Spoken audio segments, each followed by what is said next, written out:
ఇది మంచిది కాదు. రాజకీయ పార్టీలో ఒకవేళ రాజకీయ పబ్బం గడుపుకోవడం చేస్తే భవిష్యత్తులో బీసీల గురించి మాట్లాడే హక్కు లేదు. కానీ నేను నా అన్నదమ్ములైన నా అక్క చెల్లెలైన తెలంగాణ బీసీ నాయకులకు, తెలంగాణ బీసీ మేధావులకు పార్టీ పక్షాన, ప్రభుత్వం పక్షాన మీరు ఏ డౌట్ ఉంటే ఆ డౌట్ మమ్మల్ని అడగాలి. బిఫోర్ గోయింగ్ ఎడ్యుకేషన్ సామధాన భేద దండ ఉంటే దేనికైనా కనీసం ఈ బిడ్డలు ఇక్కడ ఉన్నారు, ఏమైనా తప్పు జరిగిందా అని సంప్రదించకుండా రోడ్డు ఎక్కి కాయిదాలు చెప్తారా? ఇది ఎక్కడ న్యాయం? ఆహ్వానిస్తాం పార్టీ పక్షాన, ప్రభుత్వ పక్షాన మీకేమైనా అనుమానం ఉంటే ఈ ప్రక్రియ రాజకీయ పార్టీని విమర్శించేది కాదని ఇంకేదైనా ఉంటే మేము దాన్ని స్వీకరించడానికి సిద్ధంగా ఉన్న బాధ్యత వహిస్తాం, తలకాయ వస్తాం. మేము ముందట వట్టిగానే బట్టగాల్చి బీసీలో సమాజం చాలా ఆవేదనతో మాట్లాడుతున్నాం. ఇది 1986 నిన్న కూడా చెప్పిన సభలో మురళీధర్రావు కమిషన్ వచ్చినాడు నవ సంఘర్షణ సమితి సమసంగ్రామ పరిషత్తులో ఉద్యమించిన బిడ్డలం. ఇలా బీసీల హక్కుల కోసం కొట్లాడుతూ ఉన్నాం. అటువంటి బీసీల హక్కుకు సంబంధించి శాసనసభ తీర్మానాన్ని ప్రవేశపెట్టి ఇలా శాసనసభలో నిర్ణయం నుంచి నివేదిక దాకా వచ్చే మధ్యలో మాట్లాడని వాళ్ళు అనేక సందర్భాలు విజ్ఞప్తి చేసినాం. మీరు కూడా మమ్మల్ని అనేక సందర్భాల్లో కలుసుకున్నాం. వాళ్ళందరూ రాజకీయ పార్టీలు మిమ్మల్ని రెచ్చగొట్టచ్చు, లేకపోతే మీకు తప్పుడు సమాచారం ఇస్తున్నట్టు. 2011 జనాభా లెక్కల తర్వాత ఏ లెక్క లేదు.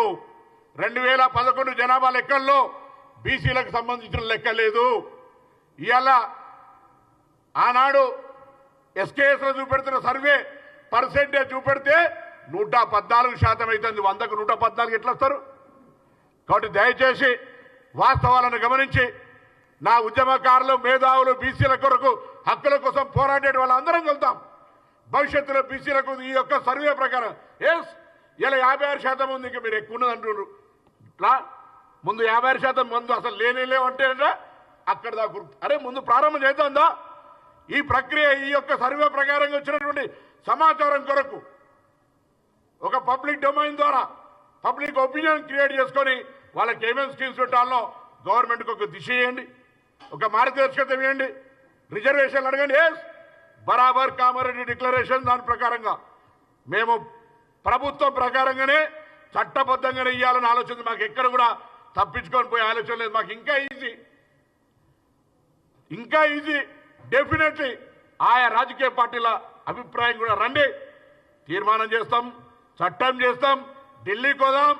ఎప్పుడైతే క్యాబ్ 50% పైన 10% ఈబీసీ ఇచ్చిరో ఇవాళ జనాభా లెక్కలు చేసిన రాష్ట్రంగా, కుల సర్వే చేసిన రాష్ట్రంగా వాస్తవాలను కేంద్రంకి ఇస్తాం. మాకెందుకు డిబేట్ గారో మీ గొంతు మా గొంతు కలపండి, అడుగుతాం రండి.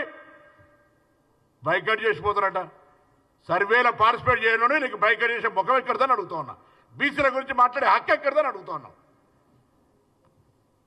పార్టీల హక్కు కోసం అడిగిన రాజేందర్ బయటికి పంపినోడివి, నీ పార్టీలో ఒక పదవి ఇయ్యనోడివి, అధికారంలో ఉన్నప్పుడు ఇయ్యనోడివి, అధికారం పోయినాక పార్టీల స్థానం ఇయ్యనోడివి, నీకు మా బీసీల గురించి అడిగే హక్కు ఎక్కడ అడుగుతున్నాం. అందుకే వాళ్ళ గురించి కంటే ఎక్కువ నా కుటుంబ సభ్యులైన బీసీ ఉద్యమకారులను, నా బీసీ సంఘ నాయకులను మీకేదైనా తప్పిస్తే అన్న కూడా సీనియర్ విద్యార్థి రాజకీయాల నుంచి వచ్చినాడు.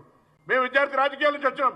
అక్క మేమందరం కూడా కష్టాల్లో ఉండి ఉదాహరణగా ఒక్కొక్క సమస్య వస్తే ఈ బీసీ నాయకులందరూ కలిసి రావాల్సిన అవసరం ఉందిగా.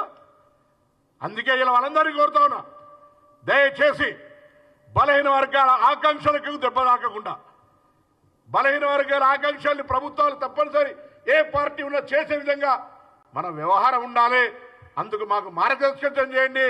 అధికారంలో ఉన్న మీ అందరి ఆశీర్వచనంతో బరాబర్గా మేము మీకు సోదరులుగా మీ ఆలోచనను అమలు చేసే దిశగా తీసుకొస్తాం.